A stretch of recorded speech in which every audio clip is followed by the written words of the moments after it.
السلام عليكم ورحمة الله وبركاته وعبد الناصر أو عاوة إذن له إن شاء الله تعالى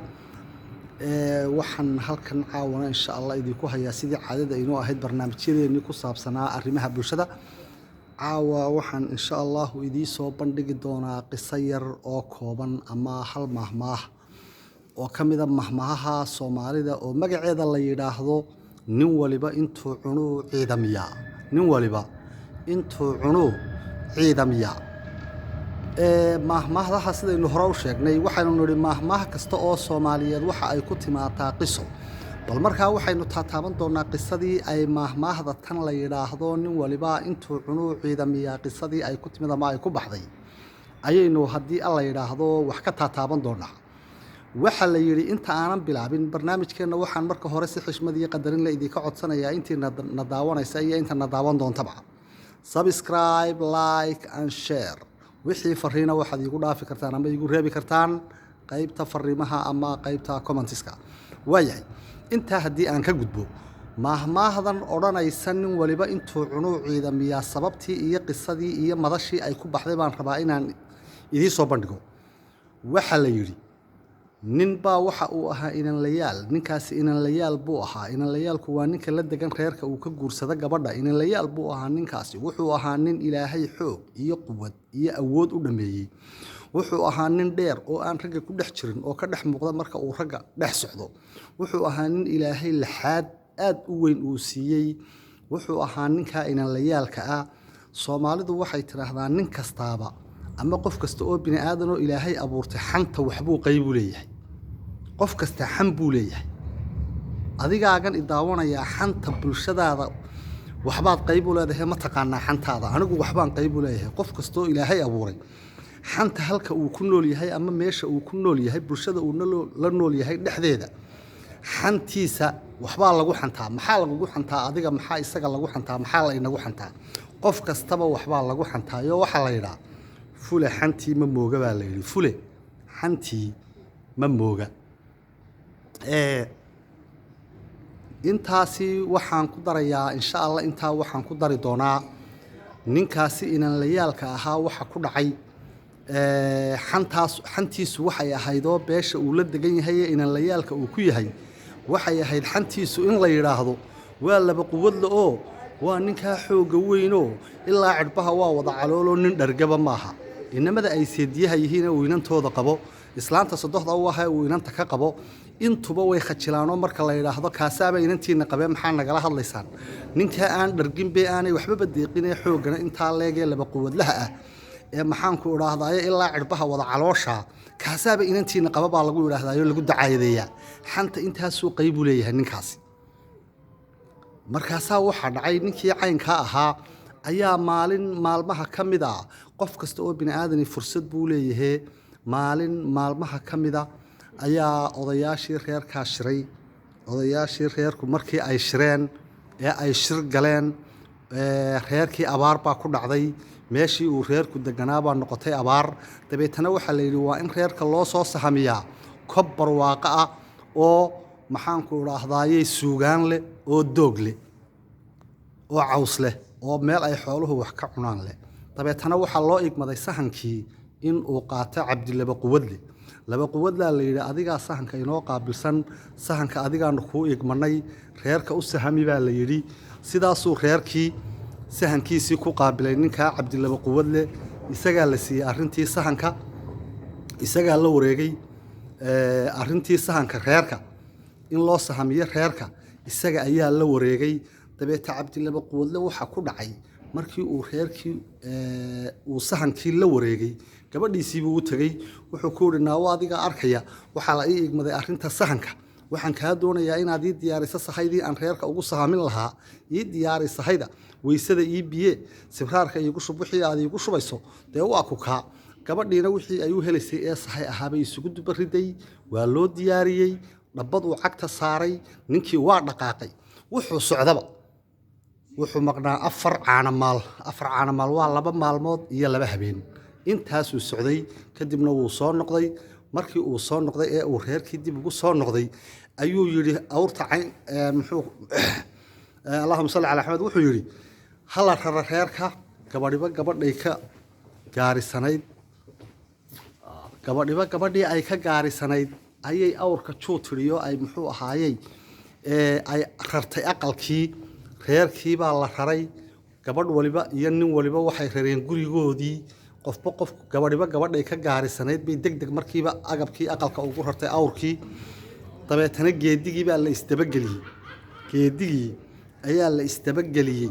waa la isdabagalay geedigii buu hogaamiyey waa la socday wuu waday wuu joojin waayeba wuu waday dadkii way wada daaleen odayaashii waa daaleen dhalinyaradii waa daashay dumarkii waa daaleen caruurta hadalkeeda qof waliba waa dhanqalbay cabdilaba quwadle isagu waa nin ujeedo lahoo xantii lagu xaman jiray buu rabaa inuu maanta beeniyo oo fursad buu helay oo maantay fursaddu u soo martay waa ka argoosanayaa raggoo wuxuu tusayaa wuxuu yahay buu tusayaa maanta wuxuu sameeyey siduu u waday reerkiibuu kob ban xirin xiiro oo geed la cuskada aan lahayn buu yidhi awrta juudhaha fadhiisiya awrta halkaa ku fura reerka halkii baa lagu furay awrtii kobtii cillada ahayd baa awrtii iyo reerkii lagu furay bartii buu reerkii dejiyey halkii buu reerkii dejiyey halkaasaa reerihii oo dhan la dejiyey markaasaa odayaashii nin kici karaya ma laha dhallinyaradii daa hadalkeeda isagu markii bankii xiran xiirka ahaa uu reerihii furay wuxuu qaatay isla markiiba gudintii iyo garabsaarkii buu qaatay iyo wuxuu u kacay xagga cayntu waxay u jirtaa ilaa 5 kilomitir meel lagu cabiro ama lagu qiyaasi karo oo aad bay uga fogtahay laakiin isagu waa nin ilaahay xoog u dhameeyay sahaydiisina wuu soo qaatay tisbuu u dhiibay oodii buu soo dhigay tis buu soo qaadaa wuu soo dhigaa tis kaluu soo qaadaa wuu soo dhigaa ku kaluu soo qaadaa wuu soo dhigaa markuu oodii soo dhameeyay ayaa wuxuu bilaabay inuu oodo xeryihii ariga xeryihii geela xeryihii maxaan ku raahdaayay xoolaha kale dabeetana wuxuu soo wareejiyay mustambeedkii reerka mustambeedkii markuu soo wareejiyay ayaa wuxuu soo qaaday markii ugu dambeysay wuxuu soo qaaday ninkii laba quwad leh wuxuu soo qaaday bahal weyn oo jiidada ma taqaana waa afsaar baa la yiraahdaa waa ooda lagu soo jiido ama lagu soo xiro kadinka laga soo galayaa lagu soo jiidadaas uu ku soo jiiday halkii buu ku soo jiiday hawshii buu si fiican oo qiimo iyo qaayale ayuu u dhameeyay dabeeto wuxuu u tagay gabadhiisii gurigiisii buu iska galay markaasuu gabadhiisii ku yiri waad arkaysaa waxa daal iyo hawli gaaray maanta diifi ku dhacday soo uma jeedin cidnaha ii toosinin maanta dabeeto way habay tiri gabadhiisii sidii buu aqalkiisii ku galay wuu iska jiibsaday aqalkiisii buu iska jiibsaday laakiin dhagtuu kala socdaa waxa ka dhacaya reerka sodohdii intii uu waxa sameynayay way ku faraxsanayd seediyaashii intuu ninkani hawshaa waday oodista reerka aad bay ugu faraxsanaayeen waayo waxa meesha wixii uu ninkan lagu xaman jiray ayay ka xanaaqsan yihiin dabeetana wuxuu sameeyay ninkii odayga ahaa markuu iska jiibsaday had iyo jeer ninka xididka gurigiisa ciidina ma geli karto sodogna ma geli karo seedina ma geli karo gabadha uu qaba cidaan hayni uma geli karto halkii buu iskaga jiray aqalkiisii halkii buu iskaga jiray gurigiisii cidina umay gelin dabeetana duhurkii markii barqa ay noqotay habeenkii sidii lagu seexday aroortii la kaakacay ay barqa noqotay ayay dumarkii yiraahdeen odayaashii war bal inaga roga ooda jiidada inaga roga afsaarka ka qaada reerka bal waa yahay hadaba odayaashii 20 oday baa halkan isugu yimid oo miyay rogi karayaan markaasay islaami haddana yiraahdeen dhalinyarada war bal dhalinyaro kaalay inaga roga ooda oo miyay rogi karayaan cid aliyaala cid islaamo oo oodii reerkii jiidadii ka rogtaa la waay dabeetana gabadhiisii baa isxajin weydayo markaasaa waxay tiri war cabdiyow war reerkii oo dhammi waa kuwan meesha tubanoo oodii jiidadii aad saartay afsaarkii aad ku soo jiiday muxuu ahaa reerka waa tan laga rogi kari waayay meeshii kale reerka jiidada ka rogo ooda ka qaad dabeetana isagoo feero qaawan oo macawista dacalka haysta ayuu laba quwad la soo kacay markaasuu ragga dhexdoodii isagoo macawistii dacalka sidaa u haysta ayuu aayar farta cidideeda dhili kaga siiyey oo uu oodii rogay islaantii u sodohda ahaydoo aqal Soomaaligeeda intay meel saa u banaysay halkaa ka soo eegaysa oo kala socoto sida TV-ga ka daawanaysa waxa inankay sodonka u ahayd uu samaynayo ayaa ku dhufatay dabeetana nin waliba intuu cuno ciidamiya maxay tiri nin waliba intuu cuno ciidamiyaabay tiri markaasaa waxay noqotay mahmaah kamida mahmaahaha Soomaalida oo waliba ah kuwa laga dhaxlay dumarka waayo mahmaahuhu waxay u qaybsamaan laba qaybood